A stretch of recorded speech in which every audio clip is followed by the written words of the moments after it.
राधा स्वामी दयाल की दया, राधा स्वामी सहाय, राधा स्वामी। मैं सविता राधा स्वामी भगवत प्रेमियों से अनुनय विनय तो नहीं करती, मगर आइए सभी भगवत प्रेमियों से वाणी के माध्यम से मिलते हैं। हम मालिक की भक्ति तो नहीं कर सकते क्योंकि कठिनाइयां बहुत हैं। कौन इतना जोखिम उठाए, जाने दो बिना काम के पचड़े को, ऐसा हम आधुनिक नौजवान नवयुवती बोलते हैं। मगर ध्यान रहे, ये हमारे पूर्वजों की कथा कहानी नहीं है। ये हमारे परम पिता परम पति परमेश्वर राधा स्वामी दयाल की सृष्टि है। इसमें जो भी आएगा उसको मालिक की भक्ति करनी ही होगी। जो नहीं करेंगे वो रोते घूमते रहो, अपने ही कर्मफोड़ बने रहोगे। मैं सविता राधा स्वामी कोई किस्सा कहानी नहीं सुना रही, मैं जीवन व परले का हाल सुना रही हूँ और दावे के साथ कह रही हूँ कि सांसारिक वस्तुओं में फंसे हुए इंसान आज चाहे इस सत्य को ना स्वीकारें, मगर जो भगवत प्रेमी, जो दुखी व तृष्ट होंगे, वो सदा सदा मेरी बातों को मानेंगे, वह भगवत भक्ति की तरफ अग्रसर होंगे। मेरी वाणी भगवत प्रेमियों का मार्गदर्शन करेगी। आज के युग में जो गुरु व संत बने हैं उनके बहुत चेले चपटे हैं, लेकिन सत्य के पुजारी तो बहुत कम होते हैं। मेरी वाणी में मन मोहने के रस नहीं है, मगर अटल सत्य है जो कि इंसान का जीवन जन्म बनाने व छुटाने का मददगार है। जब भी कोई भक्त धरा पर आएगा वो सविता राधा स्वामी को नमन करेगा। वह सविता राधा स्वामी के बताए तरीकों व नियमों के अनुसार चलेगा, तभी जीवन कल्याण होगा। नहीं तो भटकते फिरते रहो। बहुत आए हैं, आते रहेंगे। अभिमानी, दर्पी, हठस सब रींग रोकर गए। कोई भी परमात्मा के चरणों में नहीं समाया। सब बातें बना बनाकर आखिरी वक्त रोते हुए गए। तो मैं सविता राधा स्वामी आप सभी भगवत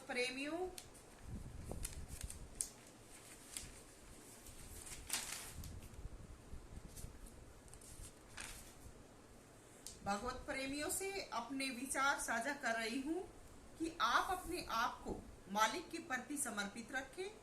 इंसानी जीवन मिला है, नेकी करने की तमन्ना दिल में रखें। वक्त बुरा भला जैसा भी आए, अपने दिल आत्मा में अच्छा बनने व अच्छा करने की उम्मीद रखें। दुख परेशानी में अपने दिल को गंदा न करें। दिल में हमेशा अच्छे व सच्चे विचार रखें। सब कुछ गुजर जाता है, हमारा समय के हिसाब से किया गया अच्छा या बुरा विचार नहीं गुजरता, समय के हिसाब में लिखा जाता है। तो हम हर हालात में अपने विचार शुद्ध व साफ रखने की कोशिश करें, ताकि हम बुरे कर्म के भागी ना बने। दुख आ जाए तो रो रो कर वक्त गुजारें। मालिक से रो रो कर अपनी भूल बख्शवाने की पुकार करें, लेकिन गलत आदत गलत ख्याल में साझी या शिकार ना बने। ये जीवन जीने का सही तरीका है। कर्म की साख नहीं बढ़ेगी। इसके विपरीत दुख से दुखी होकर किसी को दबाते हैं, किसी को अपनी वासना का शिकार बनाते हैं या फिर गलत कर्म कर बैठते हैं, परिणाम जरूर भोगना पड़ेगा। ये प्रकृति का अटल अटूट नियम है, क्योंकि आज जो कर्म किया है या आज जो कमजोर लगता है वो भी परमात्मा का बनाया हुआ है, और प्रकृति का विधान करता तुमको देख रहा है, और तुम किसी को दबाकर अपना काम करवाना चाहते हैं या अपना काम करवाओगे तो प्रकृति में तुम्हारा भी इलाज होगा। क्योंकि जहां भी जाएंगे परमात्मा एक से एक बढ़कर ताकत हर रोज पैदा करता है, और जो जितना बलशाली व बलिष्ठ बनता है उसका इलाज भी परमात्मा कहीं ना कहीं जरूर करवा देता है। तो कभी भी किसी को सताने की, दबाने की कोशिश ना करें। इसके विपरीत तुम शिकार बनोगे, क्योंकि धरा पर कोई अपना अधिकार नहीं जमा पाया। जो भी आया नेक कर्मों की वजह से अच्छा कहलाया, और जितना समय लेकर आया उसी के हिसाब से चल दिया। तो कभी भी किसी को कमजोर ना समझो, सभी को अपने जैसा मानकर अच्छा बर्ताव करो। संत कबीर की वाणी में आया है, दया राख धर्म को पाले, जग से रहत उदासी। जग से उदास रहने का मतलब किसी भी चीज में दिल को नहीं लगाना, सभी चीजों को जरूरत मात्र बरतते हुए धर्म की पालना करें। दिल में सब जीवों पर दया बनाए रखें, ऐसा जीवन जिए। जीव सबका एक ही जाने, ताहि मिले अविनाशी। कहा गया है, हम सब में जो जीव है या हमारी जो जीवात्मा है, सभी की एक जैसी है। इसलिए किसी को दुख कष्ट या तकलीफ ना दो। ऐसा जब करोगे तो आपको पाप कर्म में सम्मिलित न होने की शांति मिलेगी। और अविनाशी परमात्मा को कहा गया है, तो आपको परमात्मा भी मिलेगा। मगर मेरा विचार यहाँ पर अलग ही आ गया है, क्योंकि परमात्मा का मिलना किसी सामान्य मुसाफिर की तरह नहीं है। परमात्मा का मिलने का मार्ग तरीकत अलग है, लेकिन दया करने से, अच्छा व्यवहार करने से, सभी को अपने जैसा मानने से अच्छे विचार बनते हैं, और विचार रूपी शक्ति से जीवन चलता है। इसलिए विचार की शुद्धि व जीवन में अच्छा सच्चा बर्ताव हमारे लिए, हमारे जीवन के लिए एक अच्छी खुराक है, जिसे लेकर हम आत्म रूप से बलिष्ठ व नेक बनेंगे। अब आगे सवाल परमात्मा को पाने का आता है। तो हम सभी ने अपने पूर्वजों से कथा कहानियों में सुना है या किताबों में पढ़ा है कि परमात्मा बहुत शक्तिशाली है। उसको पाने से हमें सभी खुशी आनंद मिलते हैं। इतना हम अपने पूर्वजों से सुन पाए हैं, लेकिन उन्होंने जो दुख कष्ट तकलीफ उठाए वो हमारे पूर्वजों ने हमें नहीं बताया, और न हमें इस प्रकार का हौसला उन्होंने देने की कोशिश की कि हम दुख तकलीफों को सहन करते हुए आगे बढ़े। तो सभी ने यही बताया कि परमात्मा को पाने से हमें खुशी आनंद मिलती है, या हमारे सभी कार्य सिद्ध होते हैं। तो सच है, ये बात सच है, मगर परमात्मा को पाने का जो तरीका है वो कठोर है, वो हम सहन नहीं कर सकेंगे, क्योंकि परमात्मा कोई वस्तु नहीं है जो उठाकर ले लेंगे या कुछ दिन संग करने से परमात्मा बन जाएंगे। ये जो परमात्मा को पाने की बात है, ये आसान नहीं है। परमात्मा पाने की कोशिश करते हैं, वो दुनिया में सबम को ना माने, अपने आप को किसी भी प्रकार से नाती या संबंधी न माने, क्योंकि मिटा दे अपनी हस्ती को कि दाना खाक में मिलकर गुले गुलजार होता है। तो जो परमात्मा पाने की उम्मीद करते हैं, वो दुनिया में जिम्मेवारी पूरी करें, कोई किसी का नाती पति बनकर ना जिए, पत्नी पति की बनकर न जिए। दुनिया में शादी की है, उसके अनुसार जीवन निभाना पड़ता है, लेकिन खुदा का बनने वालों को हिदायत दी गई है कि जब परमात्मा का बनोगे तो ना बच्चे तुम्हारे, ना दुनिया तुम्हारी, ना संसार तुम्हारा। दिल आत्मा में एक ही ख्याल रखना पड़ेगा, एक ही ख्याल में रहना पड़ेगा। लेकिन ये जो प्रकृति का चक्कर है, ये बहुत ही जटिल है, वह बहुत ही बड़ा है। इसमें रहकर हमने जो बंधन बांधा है, उसको न चाहकर भी निभाना पड़ेगा, लेकिन दिल में परमात्मा की भक्ति, परमात्मा का ख्याल ही रखना पड़ेगा। तो जब ऐसा करेंगे तो इस दुनिया में न तो तुम पति पत्नी एक दूसरे के रहोगे, और ना किसी दूसरे रिश्ते से तुम्हारा गहरा संबंध रहेगा, क्योंकि परमात्मा ऐसी पावर है, जो भी परमात्मा बनना चाहता है, पाना चाहता है, उसे दुनिया में गूंगा, बहरा व अंधा हो जाना पड़ेगा। यानी जुबान से सिर्फ परमात्मा का नाम बजेंगे, आंखों से परमात्मा के दर्शन व मिलन की तड़प बनाए रखनी होगी, इसलिए प्रकृति की हर चीज निषिद्ध होगी। बस आंखें संसारी चीजों से दूर रहेंगी तो एक प्रकार से अंधी ही कहलाएंगी। एक मालिक दीदार की आस रखेंगी, इसके अलावा दूसरी चीजों को नहीं देखेंगी। बहरा होना पड़ेगा, क्योंकि कानों से श्रवण होता है तो जो भी सुनेंगे वो मालिक के बारे में सुनेंगे, सुनाएंगे। ये नहीं होगा कि कभी उस कोने में खड़े उसकी निंदा चुगली करी, कभी दूसरी तरफ गए और फिर दुनिया में सच्चे भी कहलाएं और कामना और काम भी हमारे पूरे होंगे, ऐसा नहीं होगा। ये प्रकृति के नियम के खिलाफ है। क्योंकि जब परमात्मा को पाने की चाहत करेंगे या परमात्मा बनने की कोशिश करेंगे तो उनको ये सब चीजें छोड़नी होंगी। उनको इन सब चीजों से अपना ध्यान हटाकर सिर्फ मालिक की चर्चा में, मालिक के ध्यान में लगाना होगा। तो जो इस प्रकार की चाहना वाले हैं उनको बहरा बनना पड़ेगा। अगर जिक्र करें तो मालिक का जिक्र करें, जिक्र सुने तो मालिक का जिक्र सुने।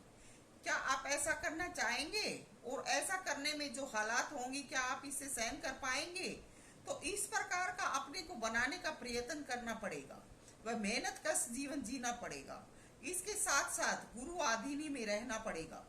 आधीनता आप जानते हैं क्या होती है? आधीनता झांसी की रानी के वक्त थी। ब्रिटिश साम्राज्य ने जो हालात की थी वो आधीनता थी। ऐसा जीवन जीना पड़ता है। मैंने ऐसा ही जीवन जिया है, इसलिए लेखनी चल रही है। तो ये पूरा प्रकृति परमात्मा का बनाया हुआ है। पूरे जड़ चेतन से ऊपर उठना होगा, सभी को अपना प्रकाश दिखाना होगा। प्रकाश दिखाना नाम है, लिखना पढ़ना सुनना सुनाना नाम या परमात्मा नहीं है।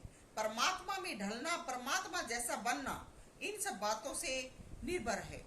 तो परमात्मा बनने वाले या परमात्मा से मिलने वालों के लिए सबब है। जो परमात्मा बनना चाहते हैं या परमात्मा में ढलने के इच्छुक हैं, उनको ये वाणी की 2 पंक्ति मात्र हैं।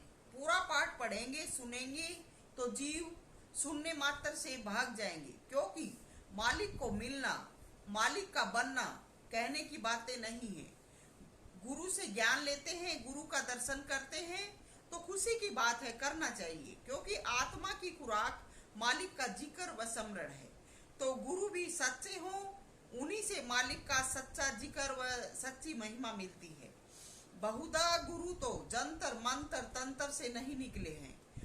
कहाँ का मालिक का जिक्र लोग कहें या गुरु कहें, अवतारों की कहानियां सुनाते हैं, उनके पास जाते हैं, सुनने में बड़ा मजा आता है, सुनते रहते हैं। लेकिन कथा कहानियों से दूर होते ही फिर वही अवसाद, दुख, कलेश, तकलीफ, छीना झपटी, ईर्ष्या, जलन, रोग, बीमारी होने लगते हैं। तो सच्चा संत व सतगुरु ही परमात्मा का जिक्र करते हैं और उनकी पहुंच मालिक के चरणों में होती है। तो ये सब गुरु के पास रहने पर शांति मिलती है। मगर परमात्मा शक्ति में ढलने का काम तो फिर भी बकाया रहता है। सतगुरु की सेवा से हम सुधर जाते हैं, हम में उनके गुण आने लगते हैं। लेकिन ये गुण उन्हीं में आते हैं जो वो गुण पाने की कोशिश करते हैं। नहीं तो ऐसा जो नहीं करते वो दुनिया में ठोकरें खाते भी फिरते हैं। क्योंकि गुरु के पास रहने वाले बहुधा मान बढ़ाई व चौधर में गाफिल हो जाते हैं, डूब जाते हैं। सतगुरु के साथ रहकर हमेशा अपने गुनाह बख्शवाने की सच्ची पुकार करनी चाहिए। वह सच्चे दिल से की सेवा व आराधना हमें मालिक के करीब ले जाती है।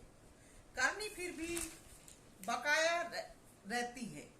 सदैव मन वचन व कर्म से सच्चा रहना, समय के अनुसार नहीं पलटना, सदैव सत्य बिंदु बनाकर उसी पर कायम रहना ही सच्ची भक्ति है। आजकल लोग क्या करते हैं, गुरुओं के पास जाते हैं, रहते हैं, उनको चौधर मिल गई तो वो गुरु के बन गए, चौधर नहीं मिली तो वहां से चल दिए, और फिर क्या होता है, डूब जाते हैं। तो गुरु के पास जाते हैं, उनके पास सच्चे बनकर रहे, उनके जो गुण हैं वो ग्रहण करें और समय के साथ पलटे नहीं। इस प्रकार से जो जन करेंगे वो सच्ची भक्ति करेंगे।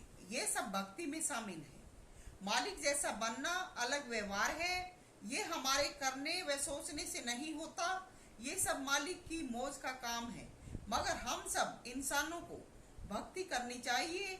जब मालिक मुनासिब समझेंगे जन्म जन्मांतरों में, कभी तो मालिक स्वरूप में पहुंचाएंगे ही। कभी भी इच्छाएं व वासनाएं नहीं पालनी चाहिए। इच्छाओं वासनाओं से जीवन पापगामी बनता है। किसी की रीस करके भक्ति न करें। हर किसी का कर्म अलग है। पति पत्नी बच्चे सभी का अलग अलग कर्म है। इसलिए जो अच्छी व सच्ची हिदायत दी जाती है उनको मानकर या जीवन का ध्येय बनाकर चलें, जीवन में सुखी रहेंगे, मंजिल करीब आती जाएगी। इस प्रकार का जब जीवन बनाकर अपनाकर चलेंगे तब कुछ समस्या सुलझती नजर आएंगी। चुटकुले कहानियों से आत्मा का कोई नाता नहीं है। जो गुरु ये कहते हैं मंत्र दे दिया, जपा कर अजपा कर, ये सब बच्चों को हा हू जैसे बताने वाली बातें हैं। इनसे भगवत भक्ति का कोई संबंध नहीं है और भगवान का भी इनसे कोई नाता नहीं है। भक्ति भगवान अलग ही चीज है। रखे आस कर विश्वास प्रभु का, विश्वास नहीं डगमगाना। सतगुरु सेवा संग में कर, मार्ग भेद उन्हीं से जाना। जितने भी आए किसी की नहीं रही प्रभुताई, तुम भी आए हो छोड़ जाओगे बाकी रहेगी तुम्हारी करतूताई। ऐसे ऐसे शीतल रहो जैसे संत स्वरूप, जीवन पर्यतम नाम भजकर चल गए ऐसे वीर सपूत। तो सच्चे भक्तों संतों के जीवन से व उनसे शिक्षा लें, अपनी करनी को अच्छी व सच्ची बनाएं। ये जीवन जीने का, शांति पाने का तरीका है। अन्यथा कहीं कुछ भी नहीं है। मानोगे कल्याण होगा, नहीं मानो तो बहते रहोगे, बह रहे हो। सविता मोजादी, राधा स्वामी।